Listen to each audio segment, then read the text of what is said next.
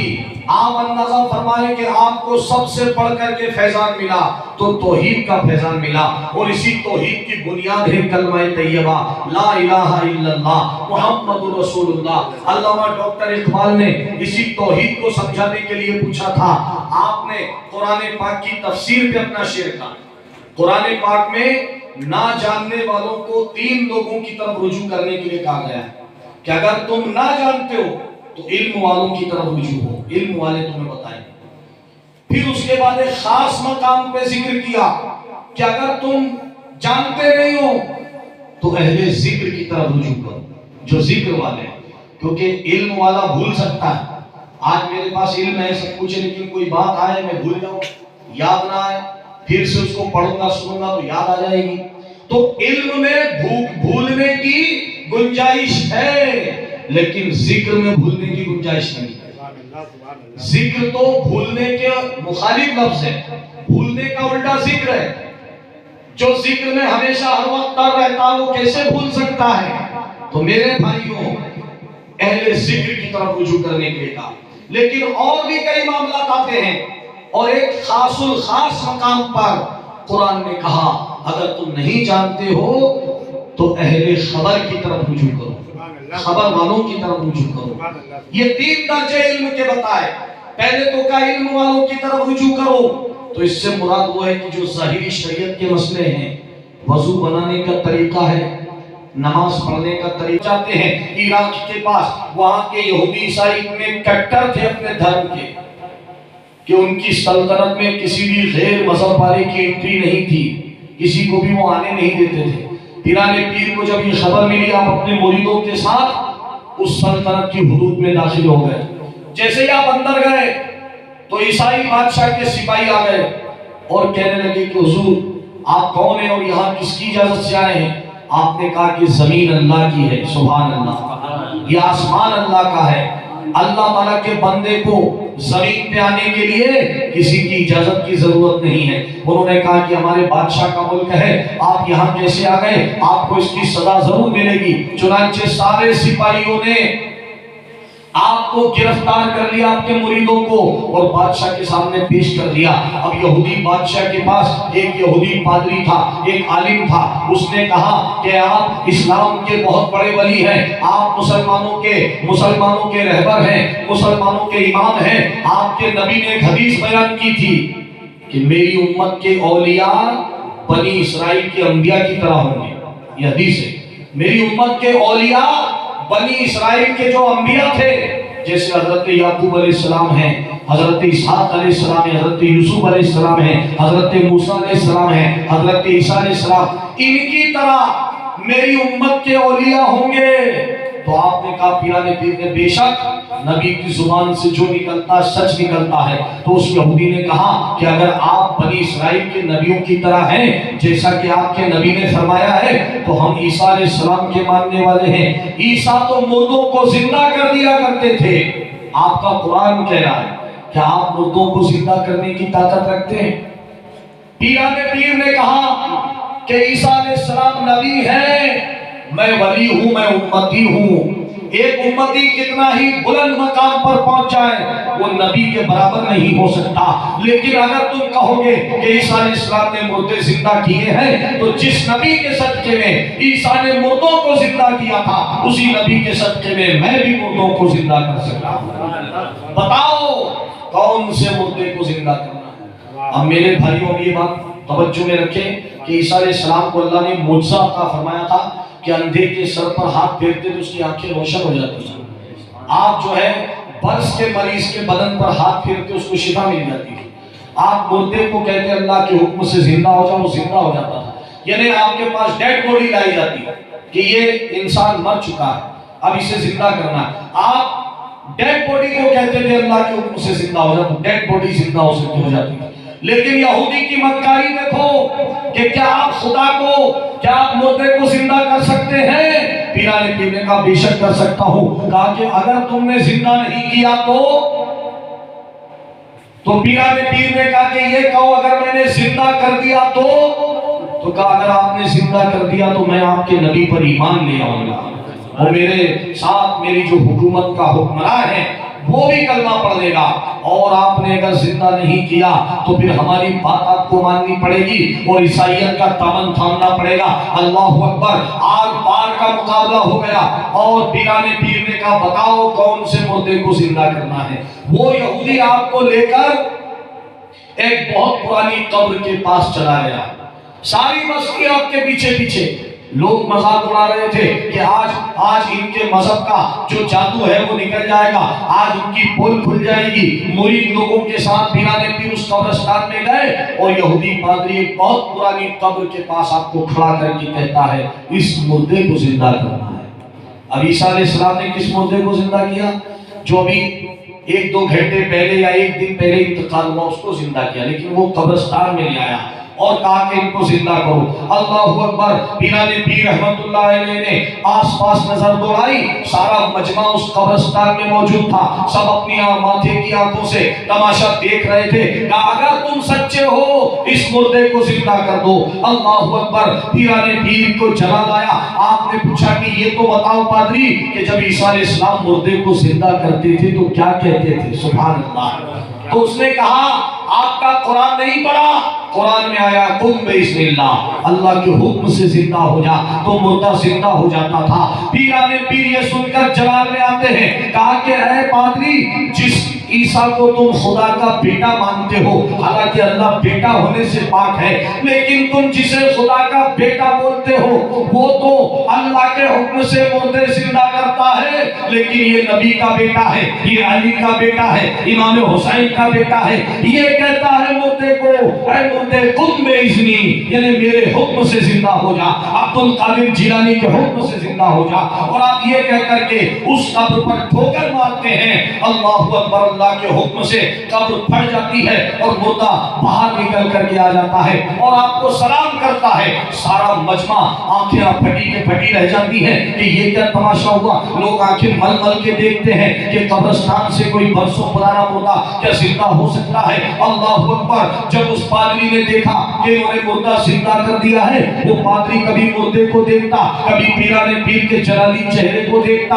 ادھر تو مردے کا زندہ کرنا تھا. اسے جب ہوش آیا وہ قدموں میں گر گیا. کہا حضور مجھے کلمہ پڑھا لو، میں ہار گیا آپ جیت گئے، مجھے کلمہ پڑھا لیجئے لا الہ الا اللہ محمد رسول اللہ. نعرہ تکبیر، نعرہ رسالت، مسلک اعلیٰ حضرت، غوث کا دامن، خواجہ کا دامن، پیر و مرشد کا دامن. نعرہ تکبیر. اب آپ اندازہ فرمائیں کہ پیرانے پیر نے جب اپنی زبان سے کہا، آپ یہ سوچیں گے کہ عیسیٰ علیہ السلام تو خدا کے حکم سے مردہ زندہ کرتے تھے اور پیرانے پیر نے اپنے حکم سے کر دیا. تو میرے بھائیوں، پیرانے پیر کی زبان سے کون بول رہا تھا؟ کہہ دو سبحان اللہ. پیرانے پیر کی زبان تھی، لیکن اس زبان کا بیان جو تھا وہ خدا کا تھا، وہ فرمان جو تھا وہ خدا کا تھا، کیونکہ وہ چلتا پھرتا توحید کا ایک شاہکار تھا جس کا نام عبد القادر جیلانی تھا. اسی لیے اعلیٰ حضرت نے فرمایا واہ کیا مرتبہ اے غوث ہے بالا تیرا، اونچے اونچوں کے سروں سے ہے قدم مالا تیرا، اور سر بھلا کوئی کیا جانے ہے کیسا تیرا، اولیاء ملتے ہیں آنکھیں وہ ہے تلوہ تیرا. اسی لیے تو پیرانے پیر نے کہا، دوسری بات یہ کہی میرے بھائیوں، قدم ہر حال میں قدم ہوتا ہے. پیر چاہے پیر کا ہو، چاہے ہمارے والدین کا ہو، چاہے عام انسان کا ہو، پیر پیر ہوتا ہے، وہ سر سر ہوتا ہے کہ نہیں؟ پیر کا مقام الگ ہے، سر کا مقام الگ ہے، لیکن پیرانے پیر کا وہ قدم مبارک ہے جسے اولیاء اکرام اپنے سروں کا تاج بناتے ہیں. اعلیٰ حضرت فرماتے ہیں کہ اونچے اونچوں کے سروں سے ہے قدم مالا تیرا. چھوٹے موٹوں کے نہیں، اونچے اونچوں کے سروں سے، ہمارے آپ جیسے کے سروں سے نہیں، فرمایا اونچے اونچوں کے۔ اونچے سے مراد کون ہے؟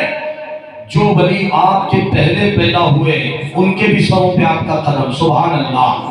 یعنی جس طرح اللہ کے نبی کی بشارت آدم علیہ السلام نے دی تھی، جس طرح نبی کی بشارت حضرت موسیٰ علیہ السلام، ابراہیم علیہ السلام، 1,24,000 نبیوں نے دی تھی، اسی طرح پیران پیر کی بشارت بھی آپ سے پہلے جتنے ولی آئے تھے، حضرت معروف کرشی، حضرت خواجہ حسن بصری، حضرت خواجہ جنید بغدادی، ایسے اولیاء کرام نے جو کہ آپ سے پہلے اس دنیا میں موجود تھے، انہوں نے اعلان کیا تھا کہ بغداد کی سرزمین پر ایک ایسا ولی جنم لے گا جو بغداد میں کہے گا کہ میرا قدم تمام ولیوں کی گردن پر ہے، تو دنیا کے تمام ولی اپنی گردن کو جھکا لیں گے اور کہیں گے کہ تجلی نور قلم غوث اعظم، ضیاء ہے سراج الظلم غوث اعظم۔ یہ دل یہ جگر ہے، یہ آنکھیں یہ سر ہے، جہاں چاہو رکھو قدم غوث اعظم، جہاں چاہو رکھو قدم غوث اعظم۔ سارے ولی پکار اٹھیں گے۔ تو میرے بھائیوں، یہ جو جملہ پیران پیر نے کہا، یہ اللہ تعالیٰ کی طرف سے ان پر القا کیا گیا، اللہ تعالیٰ کی طرف سے ان کے دل پر یہ بات نازل کی گئی کہ آپ کا قدم ہم نے تمام ولیوں کی گردن پر رکھا ہے۔ اور پیران پیر کا ذکر تو کیا ہے کہ پیران پیر کا ذکر تو وہ ذکر ہے، پیران پیر کا ذکر غریب نواز کر رہے ہیں، کہہ دو سبحان اللہ۔ حضرت نجم الدین شاہ قلندر پیران پیر کا ذکر کر رہے ہیں، حضرت مولانا مغیث الدین موج پیران پیر کا ذکر کر رہے ہیں، سارے پیر پیران پیر کا ذکر کر رہے ہیں، سارے اولیاء پیران پیر کا ذکر کر رہے ہیں، انبیاء پیران پیر کا ذکر کرتے ہیں، محمد مصطفیٰ پیران پیر کا ذکر کرتے ہیں، اور یہاں تک بولنا چاہوں گا کہ خدا پیران پیر کا ذکر کرتا ہے۔ کئی لوگوں کو اعتراض ہوگا کہ صاحب خدا پیران پیر کا ذکر، یہاں تو ہم خدا کے ذکر کی بات کرتے ہیں، تو قرآن فرماتا ہے سورہ بقرہ میں فَاذْكُرُونِي أَذْكُرُكُمْ، تم میرا ذکر کرو میں تمہارا ذکر کروں گا، اللہ اکبر۔ تو میرے بھائیوں، پیران پیر نے جتنا ذکر اللہ تعالیٰ کا کیا ہے، 40 سال تک عشاء کے وضو سے فجر کی نماز ادا کی، 15 سال تک ہر رات میں ایک قرآن ختم کیا، یہاں تک کہ 25 سال تک عراق کے جنگلوں میں سخت ریاضت کی۔ آپ فرماتے میں نے اتنی مشقتیں اٹھائی ہے، اتنی مصیبتیں اٹھائی ہے کہ اگر وہ مشقتیں پہاڑ پر نازل کر دی جاتی تو پہاڑ بھی ریت کا ڈھیر بن جاتا۔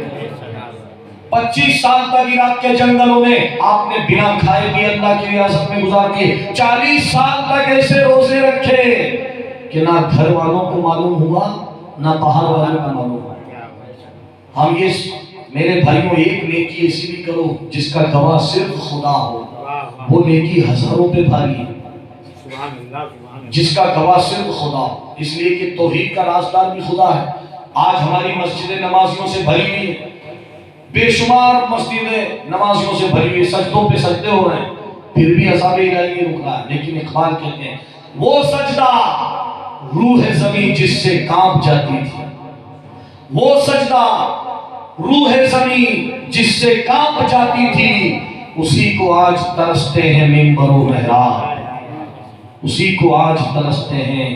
کہتے مسجدیں بھری، صاحب بہت بڑی مسجد بن گئی، چلو سنجر کی مسجد چھوٹی تھی بڑی بن گئی، کتنے گاؤں کی مسجدیں بڑی بن گئی، بڑ نگر میں اتنے سجدے ہو رہے ہیں، لیکن زمین کو ضرورت ہے اس سجدے کی جس سے روح زمین کام جائے، جو کربلا کے میدان میں ادا کیا گیا تھا، جو بدر کے میدان میں ادا کیا تھا، جو غار ہرا کی تنہائی میں محمد مصطفیٰ نے ادا کیا تھا، اس سجدے کو آج بھی زمین ترس رہی ہے اور منبر و محراب ترس رہے ہیں کہ وہ سجدہ کرنے والے غازی کہاں گئے، کیونکہ وہ توحید کی لے نہیں رہی، وہ رسالت کا عشق نہیں رہا، وہ کلمے کی تڑپ نہیں رہی، وہ کلمے کی سمجھ نہیں رہی، اس لیے سجدوں میں وہ دم پیدا نہیں ہوا۔ تو میرے بھائیوں اور بزرگوں، میں یہ عرض کر رہا تھا کہ پیران پیر نے جتنا ذکر